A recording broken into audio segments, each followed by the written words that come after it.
Good evening, welcome to YK news. మనం కార్యక్రమానికి స్వాగతం. ఇక ఆసియా ఖండంలోనే అతిపెద్ద సహజ సిద్ధమైన మంచినీటి సరస్సు, పక్షుల పాలిట స్వర్గధామం, లక్షలాది మందికి జీవనాధారం అదే కొల్లేరు సరస్సు. కానీ ఆ కొల్లేరే కన్నీరు పెడుతోంది. పశ్చిమ గోదావరి, ఏలూరు, కృష్ణా జిల్లాల పరిధిలో విస్తరించి ఉన్న అంతర్జాతీయ ప్రాముఖ్యత కలిగిన కొల్లేరు సరస్సు ప్రస్తుతం తీవ్ర సంక్షోభంలో కూరుకుపోయింది. వేసవికాలం వచ్చిందంటే చుక్కనీరు దొరకని పరిస్థితి. ప్రాంతం వాసులు గుక్కడి నీటి కోసం అల్లాడిపోతున్నారు. అదే వర్షకాలంలో మాత్రం సముద్రాన్ని తలపిస్తుంది. బుడమేరు, రామలేరు, తమ్లేరు వంటి 30కి పైగా వాగులు, వంకలు వచ్చి వరద నీరంతా కొల్లేరులోనే చేరుతోంది. సరైన ప్రవాహ మార్గాలు లేకపోవటం, ఆక్రమణల కారణంగా వరద నీరు బయటికి పోలేక లంక గ్రామాలు వారాల తరబడి జలదిగ్బంధంలో చిక్కుకుపోతున్నాయి. పంటలు పూర్తిగా దెబ్బతిని రైతులు నష్టపోతున్నారు.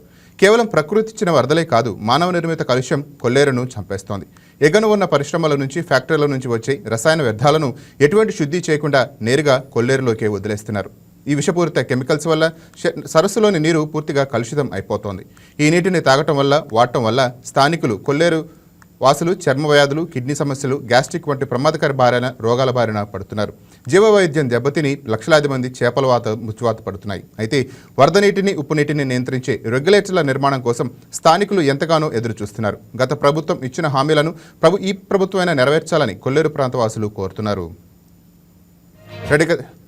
దీనికి సంబంధించిన మరింత సమాచారం మా కరస్పాండెంట్ మురళి లైవ్లో అందిస్తారు. రైట్ మురళి, చెప్పండి. Good afternoon Nani. సహజ సిద్ధమైన కొల్లేరు అంటే ఆసియా ఖండంలోనే అతిపెద్ద సహజ సిద్ధ మంచినీటి సరస్సు ఇప్పుడు కాలుష్య కోరల్లో చిక్కుకుందని చెప్పుకోవచ్చు. ముఖ్యంగా వర్షాకాలం వచ్చిందంటే ఈ రామలేరు, బుడమేరు, తమిళేరు వరద అంతా వచ్చి ఈ కొల్లేరులో చేరటంతో అయితే అప్పుడు కొల్లేరు జలదిగ్బంధంలో ఉంటుందని చెప్పుకోవచ్చు. వీటితో పాటు కృష్ణా నది పైనుంచి వచ్చే వాటర్ అన్ని కూడా పొల్యూటెడ్, అంటే పరిశ్రమల నుంచి వ్యర్థాలు, అలాగే విజయవాడ, కృష్ణా జిల్లాలో ఉన్న మురికి వ్యర్థాలు అన్ని కూడా ఈ కొల్లేరులోనే వదిలివేస్తుండటంతో అయితే కొల్లేరు మొత్తం కాలుష్య కోరల్లో చిక్కుకుంటుందని చెప్పుకోవచ్చు. ఈ సహజ సిద్ధ మంచినీటి సరస్సు అయితే ఇప్పుడు కాలుష్య కోరల్లోకి వెళ్ళిపోయిందని చెప్పుకోవచ్చు. ఆక్రమణల కారణంగా, అలాగే చెరువుల కారణంగా అయితే ఈ కొల్లేరు వాటర్ అంతా కూడా ఈ ఏరుల నుంచి వచ్చిన వాటర్ ఉండటంతో పూర్తిగా జల దిగ్బంధంలో ఉండే పరిస్థితులు అయితే ఉన్నాయి. వేసవ కాలం వచ్చిందంటే ఎడారిని తలపిస్తున్న పరిస్థితి అయితే ఉంది. శీతాకాలానికి సంబంధించి నైబీరియా పక్షులు, అలాగే పెలికాన్ పక్షులు విదేశాల నుంచి శీతాకాలంలో ఇక్కడికి వచ్చి సంతతిని వృద్ధి చేసుకున్న తర్వాత ఆ దేశాలకి వెళ్ళే సంస్కృతి, అలాగే ఆ పక్షులు కిలకిల రావాలతో ఉండే ఈ కొల్లేరు సరస్సు అయితే ఇప్పుడు మొత్తం కాలుష్య కోరలు, అలాగే రెగ్యులేటర్లు నిర్మిస్తామని చెప్పి గత ప్రభుత్వం ఇచ్చిన హామీలు, ఆ వందలాది కోట్ల రూపాయలు ఇక్కడ శాంక్షన్ చేశామని చెప్పిన గత ప్రభుత్వాలు అయితే ఆ రెగ్యులేటర్లు నిర్మించక ఈ కొల్లేరు వాసులు అయితే తీవ్ర సంక్షోభంలో ఉన్నారని చెప్పుకోవచ్చు. ముఖ్యంగా అభయారణ్య పరిధిలో సుమారు 76,000 ఎకరాల్లో ఉండే ఈ కొల్లేరు ఈ వర్షాకాలం సమయంలో అయితే సుమారు 2,26,000 ఎకరాల్లో అయితే విస్తరించి ఉంటుంది. దీనికి సంబంధించి అటు గత ప్రభుత్వం చేసిన హామీలను అయితే ఈ ప్రభుత్వం హామీలు నెరవేర్చాలి. అంటే ఈ పర్యటనలకు వచ్చినప్పుడు ఇప్పుడు డిప్యూటీ సీఎం, అప్పుడు జనసేన పార్టీ అధినేత పవన్ కళ్యాణ్ కూడా ఇక్కడ దుస్థితిని చూసిన పరిస్థితి అయితే ఉంది. అప్పుడు పవన్ కళ్యాణ్ కూడా కొన్ని హామీలు ఇచ్చారు. ఆ హామీలు కూడా నెరవేర్చాలని చెప్పి కొల్లేరు వాసులు కోరే పరిస్థితులు ఉన్నాయి. ముఖ్యంగా విదేశీ పక్షులకు సంబంధించి పక్షుల సంరక్షణ కేంద్రాలు కూడా ఏర్పాటు చేయాలని చెప్పి ఇక్కడ కొల్లేరు వాసులు కోరే పరిస్థితులు ఉన్నాయి. Nani, right, thank you Murali, thank you for the updates. ఇక ఇదే అంశానికి మనతో మాట్లాడడానికి జయమంగళం సుబ్బరాజు గారు, మాజీ సర్పంచ్ పెంచుకలమర్రు, అలాగే వీరబత్తిని సుధాకర్ గారు, టీడీపీ నేత, ఇద్దరు మనతో పాటు లైవ్లో పాల్గొనడానికి సిద్ధంగా ఉన్నారు. సార్, ఇద్దరికి నమస్తే అండి, welcome to YK news. Sir, ఇద్దరు మీరు ఫోన్ అన్మ్యూట్ చేసుకోరా? ఇద్దరు ఫోన్ మ్యూట్లో ఉంది, మీ వాయిస్ వినపడట్లేదు.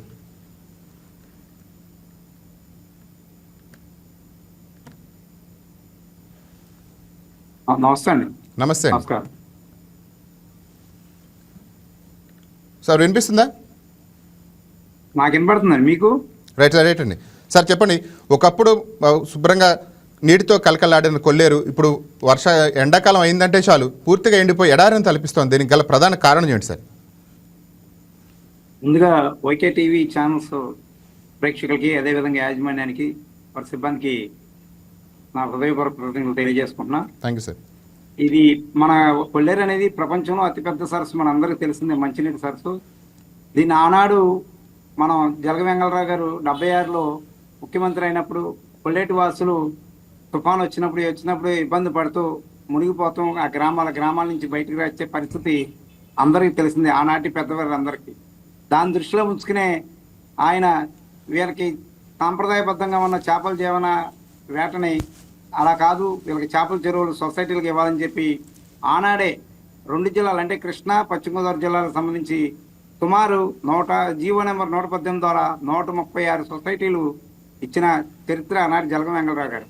కానీ ఆనాడు దాని చెరువులకే మన సొసైటీ చెరువులు చేసి కొంతమంది గ్రామాల వారిగా జీవనం చేసుకుంటూ వారి జీవనాన్ని వెలదేస్తున్నారు. ఈనాడు మనం పొల్యూషన్ అయిపోయిందని చెప్పి ఆనాడు 2006లో అప్పటి ముఖ్యమంత్రి వైఎస్ రాజశేఖర రెడ్డి గారు మనం సెంట్రల్ గవర్నమెంట్ నుంచి పర్యావరణానికి ఫండ్స్ తీసుకొచ్చామని చెప్పి కొల్లేరుని ధ్వంసం చేశారు. ఆ ధ్వంసం చేసినప్పుడు ఆనాడు మనకి రెగ్యులేటర్ కడతానని చెప్పి మాకు గతంలో ఇప్పుడు 82-83లో ఉన్న ప్రభుత్వాలు కూడా మనం రెగ్యులేటర్ కడతాను కొల్లేరుకి అంటే దాని లెవెల్ చూసి గ్రామాలు మునిగిపోకుండా కొంత నీరు నిల్వ ఉంచి మిగతాది కిందకి ఉప్పునీరులోంచి సముద్రంలోకి వెళ్ళిపోయే విధానాన్ని చేద్దాం అనుకున్నారు. కానీ అది ఎవరి వల్ల సాధ్యం కాల. దాని దృష్టిలో ఉంచుకుని ఈరోజు రెగ్యులేటర్లు లేకపోవడం వల్లే ఉన్న నీరు కూడా ఈ సమ్మర్లో కిందకి వెళ్ళిపోవటం, అక్కడికి సాంప్రదాయ పద్ధతిగా వేట చేసుకున్న వాళ్ళకి కానీ చేపలు ఉండకపోవడం, అదేవిధంగా విదేశీల నుంచి వచ్చే పక్షులు మనకి అందరికీ తెలిసింది, సైబేరియా నుంచి అదేవిధంగా పెలికాన్ పక్షులు, వివిధ రకాల పక్షులు అందరూ వచ్చాయన్ని. ఆ పక్షులు కూడా ఈరోజు నీళ్ళు లేకపోవడం వల్ల చనిపోవటం, అదేవిధంగా వలస వెళ్ళిపోవడం జరుగుతుంది. దీనికి ప్రధానమైనది ఏంటంటే మన గ్రామాలు మునక్కుండా ప్రజలకు అక్కడ ఇబ్బంది కలగకుండా మనం పద్ధతిగా ఒక రెగ్యులేటర్ కడితే కిందకి ఆ రెగ్యులేటర్ దాటిన తర్వాత కిందకి వెళ్ళిపోయే విధానాన్ని శ్రీకారం చుట్టాలి. అది ఇప్పుడు నియోజకవర్గ శాసనసభ్యులు కామినేని శ్రీనివాస్ గారు కూడా. ఒక నిమిషం. కానీ కొల్లేరు సమస్య దశాబ్దాలుగా ఉంటున్న కొద్దీ పోయినసారి కానీ మీ తెలంగాణ టీడీపీ గవర్నమెంట్, ఇప్పుడు అధికారంలో టీడీపీ ఎటువంటి చర్యలు చేపడుతుంది సార్? ఇప్పుడు సార్ మీకు అందరికీ తెలిసింది, ఇవాళ మనం అక్కడ కొల్లేరు సమస్య అక్కడ అది అభయారణ్యం పరిధిలో ఉంది కాబట్టి సుప్రీంకోర్టు ఆదేశానుసారం మనకు రాజ్యాంగ ప్రకారం మనం అక్కడ కొల్లేట్లో మన ఇష్టం చేయటానికి లేదు. కనీసం గ్రామాల్లోకి వెళ్తానికి రోడ్లు వారికి అనుగుణంగా వేయాలి తప్ప నిబంధనలకు అనుగుణంగా, ఎందుకంటే పర్యావరణాన్ని ఇబ్బంది పెట్టకుండా ఉండాలని చెప్పి అక్కడ చేపల చెరువులు లేకూడదని చెప్పి ఆ రోజు 2006లో డిస్పోజ్ చేశారు.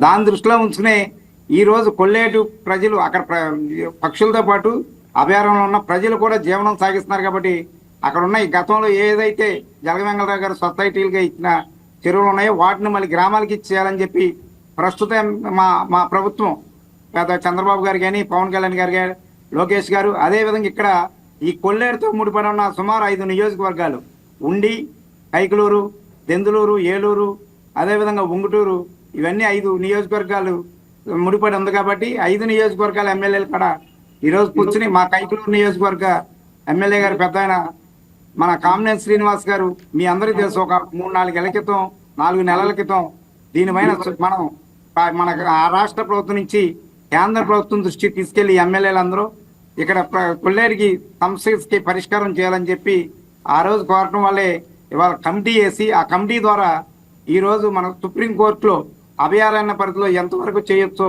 అదేవిధంగా సాగు చేసుకునే విధంగా కూడా వారి జీవోలు ఇవ్వడానికి ఈరోజు జరుగుతుంది, అందరికీ తెలిసిందే.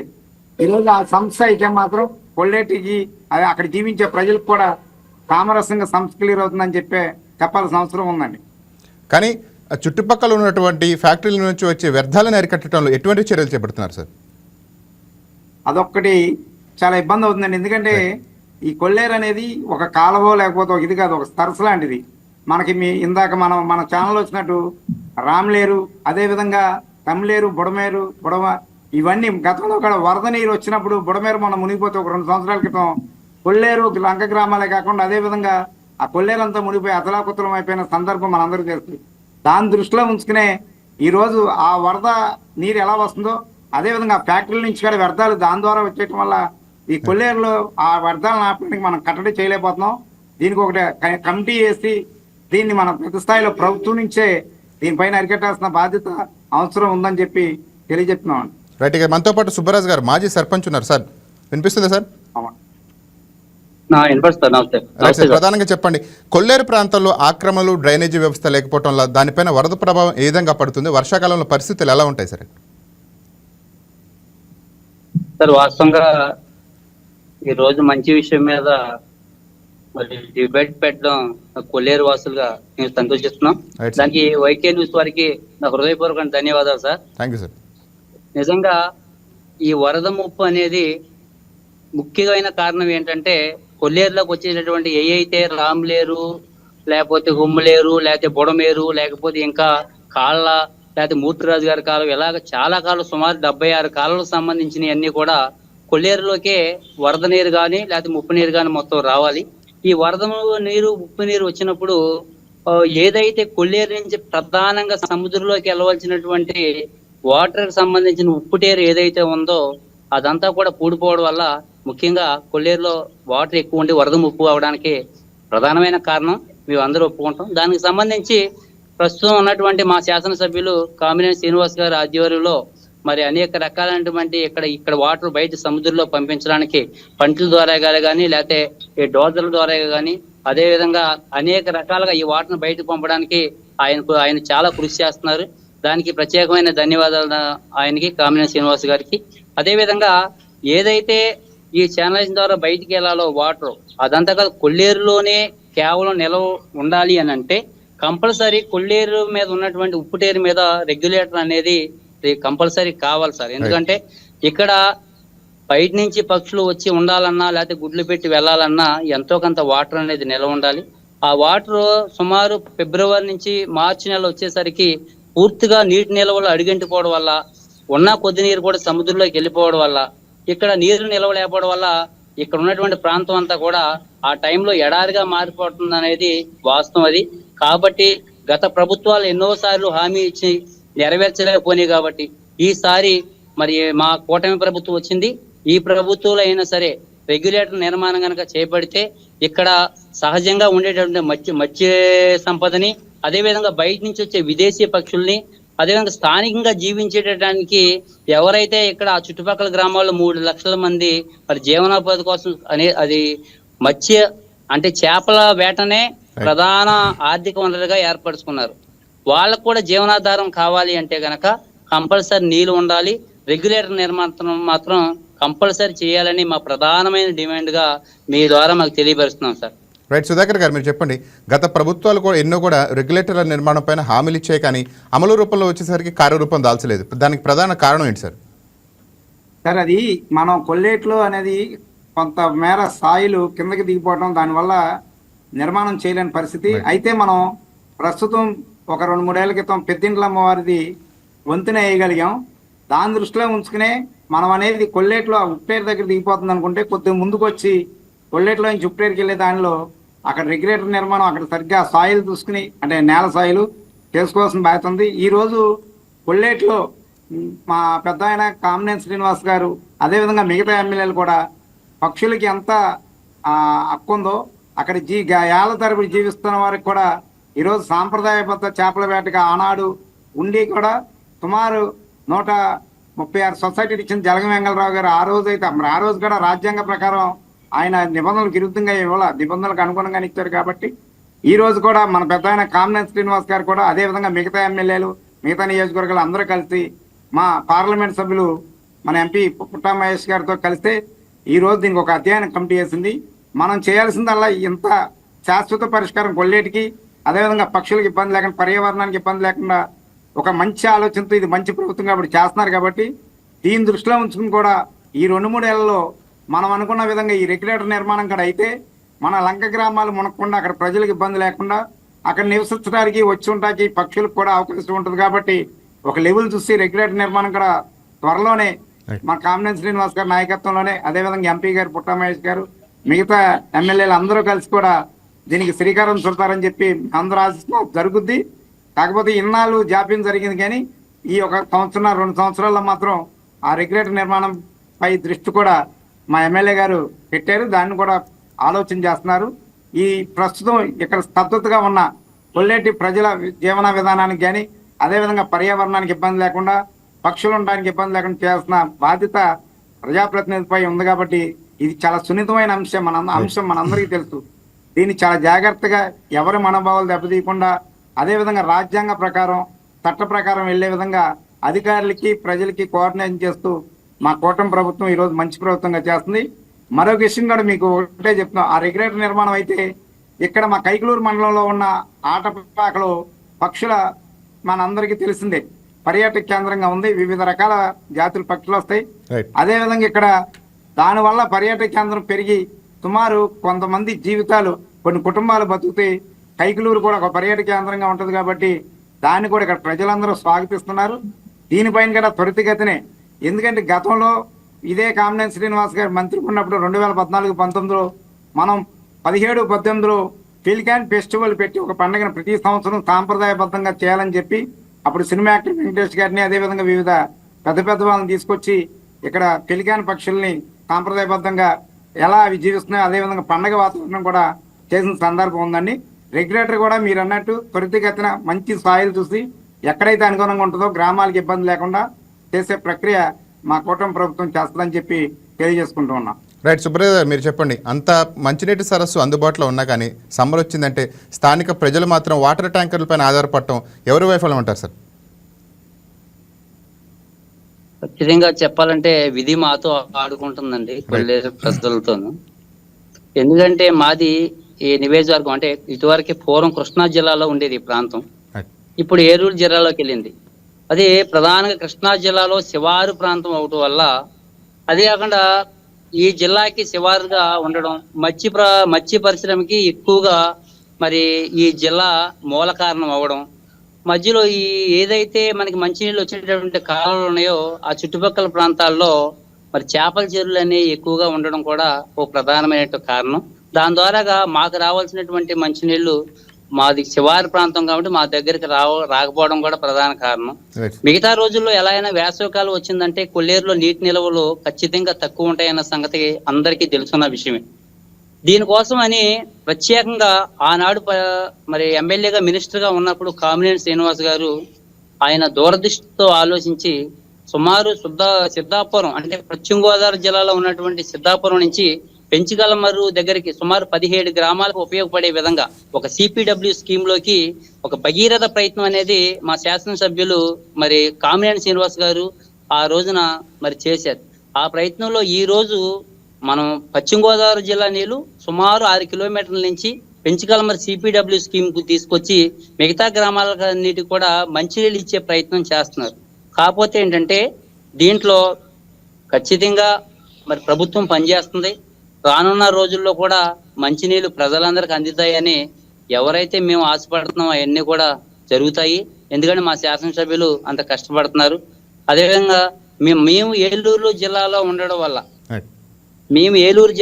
వల్ల మాకు ఉపయోగకరమైన విషయాలు ఏంటంటే, నిజంగా ఈరోజు పశ్చిమ గోదావరి జిల్లా నుంచి ఒక ఉప్పుటేరు దాటి మంచినీళ్ళు తీసుకురావాల్సిన పరిస్థితి కృష్ణా జిల్లాకి ఇవ్వాలని వాళ్ళకి లేదు.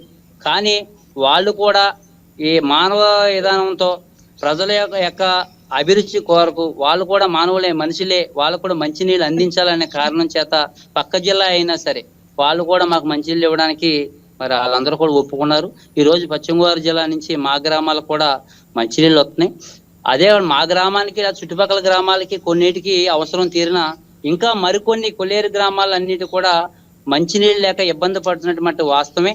కానీ ఈ ప్రభుత్వంలో అదే ఇక ఉప ముఖ్యమంత్రి మరి పవన్ కళ్యాణ్ గారు కూడా ఎక్కువ గ్రామాలకి మంచినీళ్ళ సౌకర్యాలని, రోడ్ల సౌకర్యం అని, మిగతా అన్ని సౌకర్యాలు కూడా ఆయన ఆధ్వర్యంలో బాగా జరుగుతున్నాయి. రోడ్లు కూడాను, దానికి మేము అందరూ హర్షిస్తున్నాం. కొల్లేరు తీర ప్రాంతంలో ఉన్నటువంటి ప్రజలు ఒకటే కోరుకుంటున్నారు సార్, మాకు ముఖ్యంగా మా జీవనోపాధి కావాలి మాకు. అదే ఈ రోజున సుధా గారు మాట్లాడిన విషయాల్లో క్లుప్తంగా మీరు అర్థం చేసుకున్నట్లయితే మేమందరూ కూడా మత్స్యకారులు, మత్స్య పరిశ్రమ మీద ఆధారపడి జీవిస్తున్నటువంటి కుటుంబాలు మాయి. ఇవాళ మేము చేపల వేట కనుక లేకపోతే మా కుటుంబాలు ఆర్థికంగా చాలా వెనకపడతాయి. కాబట్టి ఆ రోజున సుధా గారు చెప్పినట్టు జలగం వెంగళరావు గారు ఏదైతే 1974లో ఉప్పునొచ్చినప్పుడు కొల్లేరు తీర ప్రాంతం అంతా వ్యవసాయంగా ఉన్నప్పుడు మరి ఆ ఉప్పు నీటికి వ్యవసాయం కూడా పాడైపోయి ఉప్పు నీరు అయిపోయిందో ఆ రోజుల్లో ఆలోచించినటువంటి జలగం వెంగళరావు గారు మా ప్రాంతంలో ఇక్కడ చేపలకు అనుకూలంగా ఉంటుందని చెప్పి కొన్ని సొసైటీల రూపేణ చేపల చెరువులు తవ్వాలని చెప్పి తవ్వన వాళ్ళకి కనీసం పోలీసులతో జైల్లో పెట్టించినటువంటి రోజులు కూడా మా తండ్రులు మా తాతలు మాకు చెప్తూ ఉంటారు. రైట్. అలా మేమందరం కూడా ఇక్కడ ముఖ్య వనరుగా చేపలు పట్టడానికి, అదే విధంగా చేపల పెంచడానికి కూడా ఆరితేరున్నాం. ఈ దేశంలో ఎక్కడికి వెళ్ళినా సరే ఏ చేప ఎక్కడ పెంచితే ఎదుగుద్దని చెప్పి మరి మేమందరం గమనించి ఆ పూర్తి అవగాహన చేపల ఉంటుంది తగ్గట్టు కాబట్టి. పెంచుకోగలం. మా ముఖ్యమైనటువంటి వనరులు చేపలు పెంచడం కాబట్టి ఏదైతే జలగం వెంకటరావు గారు ఆనాడు సొసైటీల రూపంలో మా గ్రామాలకు ఇచ్చారో, మేము కొల్లేరు పక్షులకి పర్యావరణానికి మాత్రం మేము ఖచ్చితంగా వ్యతిరేకం కాదు సార్. ఈ సందర్భంగా మీకు తెలియజేస్తున్నాను. రైట్. మేము పక్షులకి మేము ఎటువంటి ఆటంకాలు చేయము. ఇంకా మేము పక్షుల్ని పర్యావరణాన్ని ప్రేమిస్తున్నాం. వాటికి ఏ హాని లేకుండా సరే మా గ్రామాల్లో కూడా మేము పెద్దలు చర్య తీసుకుని వాటికి కావాల్సినటువంటి చిన్న చిన్న చేపలలో కూడా ఆహారానికి కూడా వదిలేటటువంటి రోజులు కూడా సందర్భాలు ఉన్నాయి. మేము పర్యావరణానికి మాత్రం వ్యతిరేకం కాదు కాబట్టి దయచేసి ఈ ప్రభుత్వంలో మాకు మంచి జరిగిద్దని మా ఎమ్మెల్యే గారు కామినేని శ్రీనివాస్ గారు ఆధ్వర్యంలో, అదే విధంగా మా కొల్లేరు తీర ప్రాంతంలో ఉన్నటువంటి అందరూ ఆ ఎమ్మెల్యేలందరూ కూడా మరి మాకు జీవనోపాధి కల్పించడానికి, మమ్మల్ని ఆర్థికంగా బలపరచడానికి వాళ్ళ సహాయం వాళ్ళు అందిస్తున్నారు. కాబట్టి మరి రానున్న రోజుల్లో కూడా మా ప్రజలకు న్యాయం జరిగిద్దని చెప్పి మేమందరూ కూడా వెయిట్ చేస్తున్నాం. కాబట్టి ఈ ఛానల్ ద్వారా మీరందరూ కూడా మాకు మంచి జరిగేటట్టు చేయమని చెప్పి కోరుకుంటున్నాను సార్. రైట్. సుధా గారు మీరు చెప్పండి, కొల్లేటి యొక్క జీవ వైవిధ్యాన్ని కాపాడటానికి ప్రభుత్వం ప్రత్యేకమైనటువంటి నిధులు కేటాయించాలని డిమాండ్ వినిపిస్తోంది. ఆ డిమాండ్ నిజంగా చేయాలంటారా? సార్ అదే చెప్పారు సార్. ఇప్పుడు అలా సుప్రీంకోర్టు పరిధిలో ఉన్నందున ఈరోజు కేంద్ర ప్రభుత్వంతో సంప్రదింపులు జరిపి మా శాసనసభ్యులు శ్రీనివాస్ గారు కానీ, ఉండి ఎమ్మెల్యే రఘురామకృష్ణరావు గారు, మన చింతమనేని ప్రభాకర్ గారు దెందులూరు, ఏలూరు బడేటి సంటి గారు కానీ, ఉంగుటూరు ఎమ్మెల్యే పచ్చమట్ల ధర్మరాజు గారు కానీ, ఎందుకంటే ఈ నియోజకవర్గాల పరిధిలో, అదేవిధంగా మా నియోజకవర్గంలో కైకలూరు, మండవెల్లి సుమారు ఒక 14-15 గ్రామాలు ముడిపడి ఉన్నాయి. సుమారు అన్ని నియోజకవర్గ ఎమ్మెల్యేలు అధికార పార్టీ ఎమ్మెల్యేలే. అవును సార్, అవును సార్.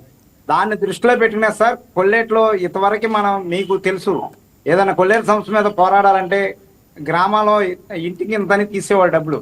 ఈసారి ఒక 4-5 నెలల క్రితం మా పెద్ద ఆయన శ్రీనివాస్ గారు చెప్పగానే, కామినేని శ్రీనివాస్ గారు, మన ఎంపీ గారు పుట్టా మహేష్ గారు మొత్తం అక్కడ కోర్టుకి అయ్యే ఖర్చులు, సుప్రీంకోర్టులో లాయర్లను పెడతంలో కానీ, అదేవిధంగా కొల్లేరు మనుషుల్ని ఇక్కడి నుంచి ప్రతినిధులను తీసుకెళ్లే వీళ్ళ వాణి వినిపించడంలో కానీ ఎవరిని రూపాయి ఖర్చు పెట్టుకోవద్దని చెప్పి ఈ కూటమి ప్రభుత్వంలో ఉన్న పెద్దలే వీళ్ళే ఒక మంచి మనసుతో ఇది మంచి ప్రభుత్వాన్ని ఎన్నుకున్నారు. కాబట్టి ఇది శాశ్వతంగా దీన్ని పరిష్కారం చేయాలని చెప్పి ఒక మంచి ఉద్దేశంతో ఈ రోజు చేస్తున్న యజ్ఞం. ఇది దేవుడు నిజంగా ఆశీర్వదిస్తారు.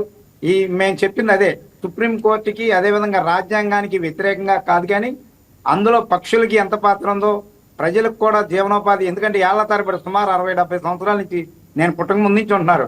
పైగా ఇది ఒక సామాజిక వర్గం ఒక్కలే కాదండి, ఎస్టీ సామాజిక వర్గం, అదేవిధంగా వడ్డీ సామాజిక వర్గం, మిగతా చిన్నగా ఏదో కాపులు వీళ్ళు అందరూ ఉన్నారు. కానీ ఒకే సామాజిక వర్గం బేస్ కాదు. కాబట్టి దీనికి మేమందరం సపోర్ట్ చేయాలి. మేమే కాదు, మీరు మనందరం. ఇది మన అనుగుణంగా ఆనాడు, నేను మరొకసారి మేము గుర్తు చేస్తున్నా, జలగం వెంకటరావు గారు ఆనాడు విరుద్ధంగా ఏం చేయలే రాజ్యాంగానికి. దాన్ని అనుసరించే ఇక్కడ పరిస్థితులు మొలకొచ్చి అక్కడ గ్రామాలు లేకుండా పోతున్నాయి అని చెప్పే మంచి ఉద్దేశం సొసైటీల పేరిట ఏర్పాటు చేసిన చెరువుల్ని మళ్ళీ అదే పద్ధతిలో మనకి ఇప్పించి, ఎందుకంటే 2006లో ధ్వంసం చేసిన చెరువుల్ని ఇప్పిస్తే అక్కడ ప్రజలు బాగుంటారు, దాంతో పాటు నియోజకవర్గంలో కానీ అదే విధంగా అంతా అభివృద్ధి చెందుతుంది. దీనికి మన ప్రభుత్వం మనకు అవకాశం ఇచ్చారు కాబట్టి ప్రతి విషయంలో మంచి చేస్తుంది. ఈ కొల్లేరు విషయంలో కూడా ఈసారి మంచి చేస్తా అని చెప్పి మీరు అడిగినట్టు ఈ రెగ్యులేటర్ నిర్మాణం కూడా ఈ పరిస్థితి మా టైంలోనే ఇది పూర్తి అవుద్ది.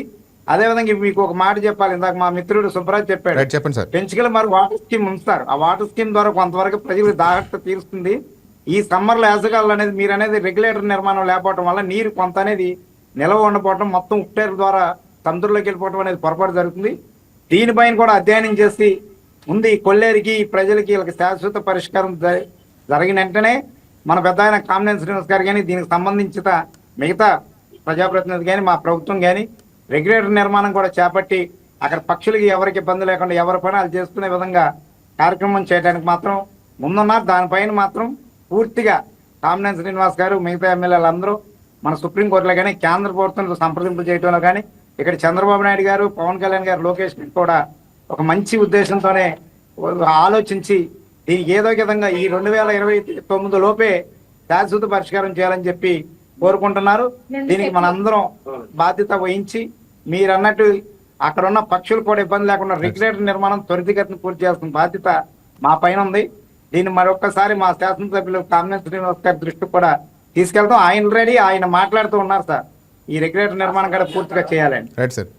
రైట్ సుబ్బరాజ్ గారు, ఫైనల్గా మీరు చెప్పండి, కొల్లేటి యొక్క పూర్వవైభవం రావడానికి దీనికి శాశ్వత పరిష్కారానికి మార్గం ఏమంటారు? సార్ ఖచ్చితంగా మా పెద్ద మాకు ఒక నమ్మకం అండి, Right. కామినేని శ్రీనివాస్ గారు. ఆయన కొల్లేరు ప్రజలకు ఏది అవసరమో దాన్ని ఖచ్చితంగా మాటిచ్చి తీరుస్తారనేది మాకు బలమైనటువంటి నమ్మకం ఉంది. కొల్లేరు ప్రజలకి శాశ్వత పరిష్కారం అంటే వారి ఆర్థిక పరిస్థితుల్ని తెలుసుకుని రైట్. ఏదైతే వారి ఆర్థిక వనరుల కింద మార్చి వాళ్ళ కుటుంబాలు బాగు చేయగలమో అది మరి గత ప్రభుత్వంలో మరి వాళ్ళు ఇచ్చినటువంటి హామీలు నెరవేర్చపోగా ఇక ఇప్పుడు చేసే ప్రభుత్వం మీద వాళ్ళు భారీ ఎత్తున అపవాదులు వేయడం అనేది తప్పది. ఎందుకంటే శాశ్వత పరిష్కారం అనేది ఈ రోజున కొల్లేరు కొట్టేసిన తర్వాత కొల్లేరులో ఉన్నటువంటి కొట్టేసిన భూముల్లోనూ ఏదో అడుగు పట్టుబడులకు సంబంధించినటువంటి ఏదైతే సహసిద్ధంగా వస్తాయో చేపలను అవి పట్టుకుని గ్రామాల వారీగా. థ్యాంక్ యూ సార్, సుబ్బరాజు గారు అండ్ సుధా గారికి డిబేట్లో పాల్గొన్నందుకు సార్. Thank you very much sir. Right, ఇది ఇవాళ మన ప్రోగ్రామ్. చూస్తున్నాం నుండి వైకే న్యూస్ తెలుగు వారికి ఉండే చెప్పడు.